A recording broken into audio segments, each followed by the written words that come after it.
Hello दोस्तों, कैसे हैं आप सब। उम्मीद करते हैं सब अच्छे होंगे, अपने घर में सुरक्षित होंगे। आज हम लोग पावर ऑफ एकोमोडेशन के बारे में पढ़ेंगे। हम लोग ने human I and colourful world में आज हम पिछले क्लासेस में हम लोग क्या आंखों के बारे में पढ़ा था कि आंखों के अंदर जितने भी स्ट्रक्चर हमारे आई के अंदर जितने भी स्ट्रक्चर है, सारे स्ट्रक्चर को पढ़ा था और जाना था कि उसका फंक्शन क्या है, काम क्या है। आज हम पढ़ेंगे क्या पावर ऑफ एकोमोडेशन क्या होता है। क्या होता है पावर ऑफ एकोमोडेशन कि हम देखते हैं कि कई बार ऐसा होता है कि हम पास का देखते हैं, दूर का देखते हैं, बहुत दूर का भी देखते हैं।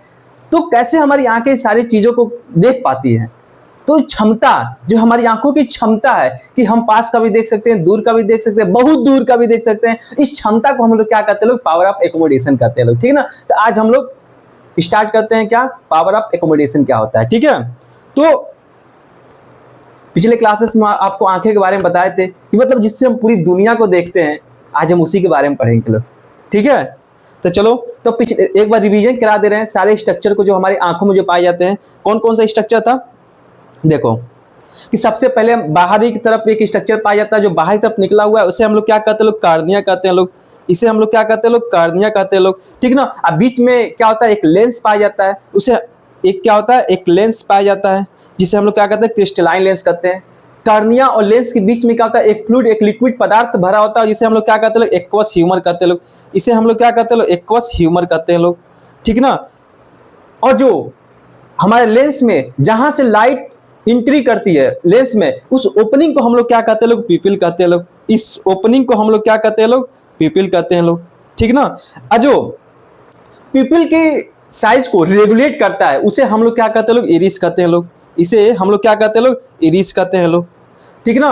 और जो हमारे लेंसेज के फोकस लेंथ को चेंज करता है, इस मसल्स को हम लोग क्या कहते हैं, लोग सिलरी मसल कहते हैं लोग।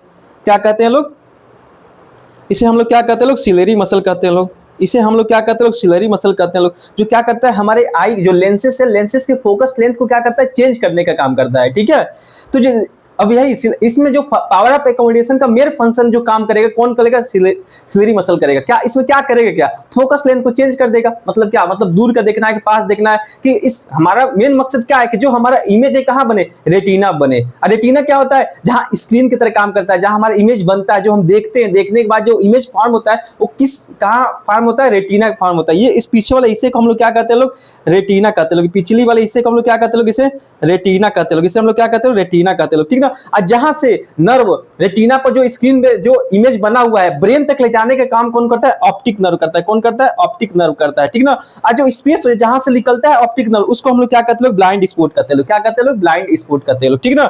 और रेटिना और लेंस के बीच में जो पदार्थ, जो फ्लूइड भरा होता है, उसे हम लोग क्या कहते हैं, लोग उसे हम लोग विट्रस ह्यूमर कहते हैं लोग। क्या कहते हैं, लोग विट्रस ह्यूमर कहते हैं लोग। ठीक ना। इतना चीज समझ में आया। इतना चीजें हम पिछले क्लासेस में आपको बताए थे पूरा डिटेल में। ठीक ना। तब चलते हैं पावर ऑफ एकोमोडेशन क्या होता है ये जानने की हम कोशिश करते हैं। हम आपको एक ब्रीफ बता दिए क्या होता है कि कभी कभी हम ऐसा होता है कि हमको दूर का चीज देखना होता है, कभी कभी पास का चीज देखना होता है, कभी कभी बहुत दूर का चीज देखना होता है, अरे एकदम कभी कभी पास का देखना होता है। तो इस क्षमता को, हमारी आंखों की क्षमता होती है कि इस एडजस्ट कर देना, देख लेना, इसी को हम लोग क्या कहते हैं, लोग पावर ऑफ एकोमोडेशन कहते हैं लोग। ठीक ना। तो चलो, ये दिख रहा है ना, ये आंख कितना सुंदर आंख है, देखो दिख रहा है ना कितना सुंदर आंख है, इसी के बारे में पढ़ रहे हैं लोग। ठीक ना। तब देखो दो तरीके से हो सकता है। एक देखो, मान लो ऑब्जेक्ट दो जगह रख सकते हैं। एक तो बहुत दूर रखेंगे, बहुत दूर इनफाइनाइट पे रखेंगे, एक पास रखेंगे, एक क्या करेंगे, पास रखेंगे। इनफाइनाइट जो ऑब्जेक्ट को हम रखें उसे हम लोग क्या कहते हैं, लोग फार पॉइंट कहते हैं लोग। उसे हम लोग क्या कहते हैं, लोग देखो ऑब्जेक्ट को हम दो जगह रख सकते हैं। एक तो बहुत दूर रखेंगे, एक क्या करेंगे, हम पास रखेंगे। यानी कि हम ऑब्जेक्ट को बहुत दूर रखेंगे तो एक चीज हमको पता है, क्या पता है कि जो मान लो ऑब्जेक्ट को हम बहुत दूर रख रहे हैं, मैंने कि इनफाइनाइट, इनफाइनाइट का ये जो सिंबल दिख रहा है आपको, इसे हम लोग क्या कहते हैं, लोग इनफाइनाइट कहते हैं लोग। क्या कहते हैं, लोग इनफाइनाइट कहते हैं लोग। इनफाइनाइट का मतलब होता है ऑब्जेक्ट को बहुत दूर रखे हैं लोग। ठीक ना। तो वहां से रे आएंगी, पैरेलल रे आएंगी। तो रे आने के बाद क्या होगा, यहाँ पे क्या होगा, जो लेंस है हमारा क्या करेगा, कन्वेक्स लेंस होता है। कन्वेक्स लेंस का काम करता है, कन्वर्जिंग का काम करता है। यानी कि दोनों लेंस को, दोनों रे क्या करेगा, आपस में कन्वर्ज करके रेटिना पे क्या करेगा, इमेज को फॉर्म करेगा। जैसे कि मान लो यहाँ से दो रे आ रही हैं, दोनों रे आ रही हैं, अब यहाँ से क्या होगा, कन्वर्ज होगा। कन्वर्ज हो जाने के बाद क्या होगा, यहाँ ये क्या है, रेटिना है।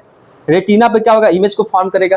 अगर ऑब्जेक्ट को हम पास में रख रहे हैं, ऑब्जेक्ट को हम पास में रख रहे हैं, तो जो हमारा कन्वेक्स लेंस है, जो हमारा आंखों का जो लेंस है, तो क्या करेगा, दो रे यहां से निकलेगा, दो रे यहां से निकलेगा, एक कन्वेक्स लेंस है तो कन्वर्ज करने का काम करेगा, इमेज कहां फॉर्म करेगा, रेटिना फॉर्म करेगा।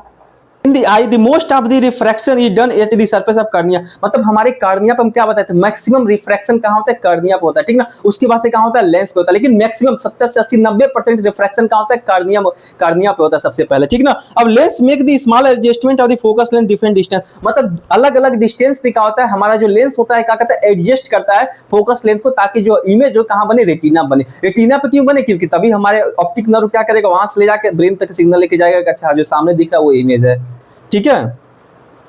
तब आगे चलते हैं। देखो दो पॉइंट तुमको समझना होगा टर्मिनोलॉजी, एक नियर पॉइंट, एक क्या होता है फार पॉइंट। नियर पॉइंट का मतलब क्या होता है, closest distance which I can focus clearly, मतलब कि वो डिस्टेंस, जैसे कि मान लो ये क्या है, तुम्हारा आई लेंस है, ठीक ना, ये क्या है, आंख है, ठीक ना। अब उसके बाद से यहाँ पे ऑब्जेक्ट है, मान लो ऑब्जेक्ट है, कम से कम दूरी कितना होगा कि जो हमारी आंख है क्लियरली इसको देख सके, मतलब साफ से एकदम देख सके उसे, तो उस डिस्टेंस को हम लोग क्या कहते हैं, लोग नियर पॉइंट कहते हैं, मतलब सबसे क्लोजेस्ट डिस्टेंस, सबसे पास डिस्टेंस, और सबसे क्लोज सबसे पास डिस्टेंस क्या होगा कि वहां तक हमारी आंखें देख सकती हैं, उसे हम लोग क्या कहते हैं, लोग नियर पॉइंट कहते हैं। जो नियर पॉइंट होता है, नॉर्मल ह्यूमन बीइंग के बारे में, नॉर्मल आई की बात करते हैं, तो जो नियर डिस्टेंस होता है, नियर पॉइंट होता है, कितना होता है, 25 सेंटीमीटर होता है, कितना होता है, 25 सेंटीमीटर। नॉर्मल आई का जो डिस्टेंस होता है नियर पॉइंट 25 सेंटीमीटर। अब फार पॉइंट का मतलब क्या होता है, the farthest distance which object can see clearly, मतलब दूरी, कितना मैक्सिमम दूरी ऑब्जेक्ट को हम देख सकते हैं लोग, उस दूरी को हम लोग क्या कहते हैं, लोग फार पॉइंट कहते हैं लोग। उस पॉइंट को जितना दूर है, उस जितना दूर है, जिस पॉइंट पे वो ऑब्जेक्ट रखा गया उस पॉइंट को हम लोग क्या कहते हैं, लोग फार पॉइंट कहते हैं लोग, ठीक है। क्लोजेस्ट, मैं सबसे पास ऑब्जेक्ट को रखेंगे तब हमारा जो आंखें हैं, आई है, एकदम उसे क्लियर देख सकेंगे, उसे हम लोग क्या कहते हैं, लोग नियर पॉइंट कहते हैं लोग, ठीक ना। ये नॉर्मल आई का जो होता है क्लोजेस्ट इनफाइनाइट होता है, क्लोज मतलब क्लोज भी हो सकता है, इनफाइनाइट भी हो सकता है, मतलब कितना देख सकते हैं, थोड़ी ना कोई एग्जैक्ट कोई डिस्टेंस बता सकता है, ठीक है ना। लेकिन फार पॉइंट के लिए होता है 25 सेंटीमीटर, ठीक है। तब आगे चलते हैं। तब देखो पावर ऑफ एकोमोडेशन क्या होता है, हम आपको अभी बताएं क्या, the ability of eye lens adjust the focus length of the distance is called power of accommodation, मतलब कि क्या होता है, हमारी आंखों की क्षमता, हमारी आंखों की क्षमता है कि फोकस लेंथ को क्या करता है, चेंज करता है। चेंज क्यों करता है, क्योंकि ऑब्जेक्ट के कोई ऐसा तो है नहीं, कोई एग्जैक्ट एक ही पॉइंट पे रखा गया, मतलब ऑब्जेक्ट को जैसे जैसे दूर करते हैं, कभी मिड में रखा गया, कभी दूर रखा गया, बहुत पास रख दिया गया, बहुत दूर रख दिया गया, तो अलग अलग जगहों पे ऑब्जेक्ट को रखा गया है, जिसकी वजह से क्या होगा, हमारी आंखों की क्षमता होता है कि अपने फोकस लेंथ को चेंज करके जो इमेज है सामने उसको कहां बनाए, रेटिना पे बनाए, उसका इमेज जो है कहां बनाए, रेटिना पे बनाए। तो जो अब बताओ ये जो काम करता है फोकस लेंथ का चेंज करने का, कौन करता है, अभी आपको बताया जैसे सिलेरी मसल करता है, कौन करता है, सिलेरी मसल करता है। तो यानी कि अब तुम कहोगे जो चश्मा हम लगाते हैं लोग, चश्मा के अंदर भी क्या होता है कि फोकस लेंथ चेंज होता है, तो ऐसा नहीं है। चश्मा जो होता है, चश्मे के अंदर क्या होता है, फोकस लेंथ क्या होता है, फिक्स होता है, उसमें चेंज नहीं कर सकते। लेकिन जो हमारी आंख जो है, हमारी आंखों में जो लेंस है उसका फोकस लेंथ क्या होता है, चेंज होता रहता है, क्योंकि कभी पतला हो जाएगा, मोटा हो जाएगा, जिसकी वजह से क्या होगा, उसका फोकस लेंथ क्या हो जाएगा, चेंज हो जाएगा। करता कौन है, सिलेरी मसल करता है, ठीक है। जैसे कि अब देखो मान लो हम लेंस में एक फार्मूला पढ़े थे क्या, कि 1/v minus 1/u equal to 1/f, यानी कि जो यहाँ पे जो इमेज बनेगा, जो यहाँ पे इमेज बनेगा, ये तो फिक्स है, ये तो फिक्स है कि रेटिना पे ही बनेगा, ये तो फिक्स है, रेटिना पे ही बनेगा। जो हमारा ऑब्जेक्ट का डिस्टेंस है हम चेंज कर रहे हैं, कभी पास कर रहे हैं, कभी दूर कर रहे हैं, कभी पास कर रहे हैं, कभी बहुत दूर कर दे रहे हैं, तो मान लो ये क्या है, वेरिएबल है। तब ये बताओ क्या फोकस लेंथ को चेंज करना पड़ेगा, क्या जरूरी है? अगर हम इमेज का साइज, जो इमेज जहां बन रहा है, इमेज डिस्टेंस है वो फिक्स कर दिया है, तो क्या फोकस लेंथ भी फिक्स रहेगा? सोच के बताओ। चलो अब देखो, अब मान लो हमारा जो ऑब्जेक्ट का डिस्टेंस है क्या है, वेरी कर रहा है, और जो इमेज का डिस्टेंस है फिक्स है, तो इमेज ऑब्जेक्ट को डिस्टेंस को जब चेंज कर रहे हैं तो सिंपल सी बात है, हमको अपना फोकस लेंथ को भी चेंज करना पड़ेगा। फोकस लेंथ इसलिए चेंज करना पड़ेगा क्योंकि ऑब्जेक्ट का डिस्टेंस चेंज हो रहा है, ऑब्जेक्ट का डिस्टेंस चेंज हो रहा है, तो जो हमारा फोकस लेंथ है उसको चेंज करना पड़ेगा, क्योंकि हमारा फिक्स है कि जो इमेज बनेगा कहां बनेगा, रेटिना पे ही बनेगा। इसलिए जो हमारा फोकस लेंथ होता है क्या होता है, हमेशा वेरी करता है, किसमें, आई में, आंखों में। लेकिन चश्मा जो हम लगाते हैं, चश्मे के अंदर जो फोकस लेंथ होता है क्या होता है, फिक्स होता है, ठीक है। अब चलते हैं पावर ऑफ एकोमोडेशन क्या होता है। देखो दो चीजें बताए थे, क्या? फार ऑब्जेक्ट और नियर बाई ऑब्जेक्ट।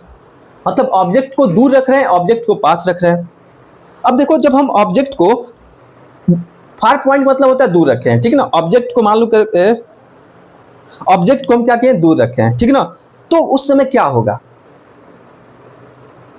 उस समय जो हमारा आई लेंस हो, आई लेंस जो है, मान लो जैसे कि मान लो हम, ये क्या है, लेंस है, ठीक ना। ऑब्जेक्ट को हम बहुत दूर रखे हैं, यहां से क्या होगा, दो रे आएंगी, दो रे आएंगी, दोनों क्या होगा, यहाँ पे रेटिना है तो रेटिना पे क्या हो जाएगा, इमेज फॉर्म होगा, ठीक ना। तब मान लो दो रे आएंगी, दो रे, तब मान लो फार पॉइंट के समय क्या हो रहा है, मतलब जो ऑब्जेक्ट को दूर रख रहे हैं, ऑब्जेक्ट को हम दूर रख रहे हैं, ऑब्जेक्ट को हम अगर दूर रख रहे हैं तो हमारी आंखों में क्या हो रहा है, देखो ऑब्जेक्ट को दूर रखे, तुम खुद देखो ना, ऑब्जेक्ट को दूर रखे तो क्या होगा, तुम्हारा जो आई लेंस एक्सपेंड कर जाएगा, मतलब आई जो चौड़ा हो जाएगा। आई जो है क्या है, इसके जो बीच का जो डिस्टेंस है ये क्या हो जाएगा, चौड़ा हो जाएगा। इस चौड़ा हो जाएगा जिसकी वजह से क्या होगा, जो फोकस लेंथ है क्या होगा, इंक्रीज हो जाएगा। फोकस लेंथ इंक्रीज हो जाएगा जिसकी वजह से पावर क्या होगा, डिक्रीज हो जाएगा, क्योंकि पावर तुम जानते हो कि पावर इक्वल टू कितना, तो 1/f। अगर पावर क्या हो रहा है, इंक्रीज, पावर इंक्रीज हो रहा है तो फोकस लेंथ क्या होगा, डिक्रीज होगा। तो इसमें क्या हो रहा है, जब फार पॉइंट मतलब दूर देख रहे हैं, ऑब्जेक्ट को दूर देख रहे हैं, तो जो हमारा फोकस लेंथ का इंक्रीज हो जा रहा है और पावर जो है क्या है, डिक्रीज हो जा रहा है, ठीक ना। और ऑब्जेक्ट को हम पास में रख रहे हैं, ऑब्जेक्ट को हम पास में रख रहे हैं, तो आई लेंस से क्या हो रहा है, कंटेक्ट हो जा रहा है, कंटेक्ट हो जा रहा है, मतलब जो ये डिस्टेंस है क्या हो रहा है, जो आंखों का जो डिस्टेंस है ये क्या हो रहा है, कम हो जा रहा है, जिसके वजह से क्या, फोकस लेंथ क्या हो जा रहा है, डिक्रीज हो जा रहा है। फोकस लेंथ डिक्रीज हो जाने की वजह से क्या होगा, पावर क्या हो जा रहा है, इंक्रीज हो जा रहा है, पावर क्या हो रहा है, इंक्रीज हो जा रहा है, ठीक है ना। तो जो ऑब्जेक्ट को पास रख रहे हैं, ऑब्जेक्ट को दूर रख रहे हैं, तो हमारे लेंसेज में क्या चेंज होते हैं, ये आपको बता दीजिएगा कि हमारी आंखों के अंदर जो लेंस होता है क्या चेंज होता है, ठीक है। तब आगे चलते हैं। तो near point of the accommodation का मतलब क्या होता है, देखो, closest distance eight which I can focus clearly, मतलब देखिए सबसे पास वो डिस्टेंस क्या होगा जो हमारी आंख एकदम साफ क्लियर देख सके, उस पॉइंट को हम लोग क्या कहते हैं, लोग नियर पॉइंट ऑफ एकोमोडेशन कहते हैं। उस क्षमता, एकोमोडेशन मतलब कहते हैं आंखों की क्षमता, पावर। एकोमोडेशन मतलब कहते हैं पावर, और नियर पॉइंट मतलब सबसे पास वाला, सबसे पास हमारी आंख एकदम क्लियर देख सके, उसे हम लोग क्या कहते हैं, लोग नियर पॉइंट ऑफ एकोमोडेशन कहते हैं लोग, ठीक ना। एकोमोडेशन का मतलब क्या है, एबिलिटी, क्षमता, हमारी आंखों के अंदर क्षमता क्या है, ability of the I adjust the focus from the distance near object changing the shape of the lens. मतलब कि क्या होता है, एकोमोडेशन का मतलब कहते हैं एबिलिटी, हमारी आंखों की कितनी क्षमता है कि ऑब्जेक्ट के डिस्टेंस को अगर हम चेंज कर रहे हैं तो जो हमारा फोकस लेंथ है वो चेंज होकर उस ऑब्जेक्ट को क्या कहते हैं, क्लियर दिखा सके, इसी को हम लोग क्या कहते हैं, लोग एकोमोडेशन कहते हैं लोग, ठीक है। सिलेरी मसल क्या होता है, मेन आई मसल, सबसे जो इंपॉर्टेंट मसल होता है हमारी आंखों में, क्या होता है, सिलेरी मसल होता है, जो क्या करता है, फोकस लेंथ को चेंज करता है, फोकस लेंथ को चेंज करता है ताकि हम वेरिएबल ऑब्जेक्ट को हम क्या कर सकते हैं, देख सके, ठीक ना। इन्वॉल्व दिखा जाए एकोमोडेशन, एकोमोडेशन में इन्वॉल्व कौन सा मसल होता है, सिलेरी मसल होता है, ठीक है। तो हम लोगों ने बेसिक चीजें, आज पावर ऑफ एकोमोडेशन क्या होता है हम समझ चुके हैं। अब यही पावर ऑफ एकोमोडेशन को हम अगले लेक्चर में क्या करेंगे, जब हम डिफेक्ट पढ़ेंगे, मायोपिया क्या होता है, प्रेस मायोपिया क्या होता है, हाइपरमेट्रोपिया क्या होता है, सारी चीजें के बारे में पढ़ेंगे। तो पावर ऑफ एकोमोडेशन वहां पर भी एक बार रिवीजन करेंगे, और कैसे कैसे क्या होता है, सारी चीजें क्या डिजीज होती है, कैसे डिफेक्ट, मान लो यहाँ पर क्या पावर ऑफ एकोमोडेशन क्या पढ़े, पास का दिख रहा है, दूर का दिख रहा है, हमारी कैसे हमारी आई क्या कहती है। तो अब कई बार ऐसा होता है कि पास का दिखेगा, दूर का नहीं दिखेगा, दूर का दिखेगा, पास का नहीं दिखेगा, कभी ऐसा होगा कोई नहीं दिखेगा। ये सारी एक बीमारी है, डिजीज है, जो क्या करेंगे अगले लेक्चर में इसको हम देखेंगे। आज हम बेसिक टर्मिनोलॉजी जानने की कोशिश की, पावर ऑफ एकोमोडेशन का होता है, हमारी आंखों की क्षमता जो क्या कहते हैं, वेरिएबल ऑब्जेक्ट को देख सकती है, उसी को हम लोग क्या कहते हैं, पावर ऑफ एकोमोडेशन कहते हैं लोग, ठीक ना। तो थैंक यू सो मच। अगर आपको ये वीडियो पसंद आया तो इस चैनल को सब्सक्राइब करिए, और इसका जितना PDF है कहाँ जाएगा, टेलीग्राम चैनल पर जाएगा, और इंस्टाग्राम पे अपडेट आता रहता है, तो जाइए ज्वाइन कीजिए। तो अच्छे से क्लासेस करिए, बेस्ट ऑफ लक।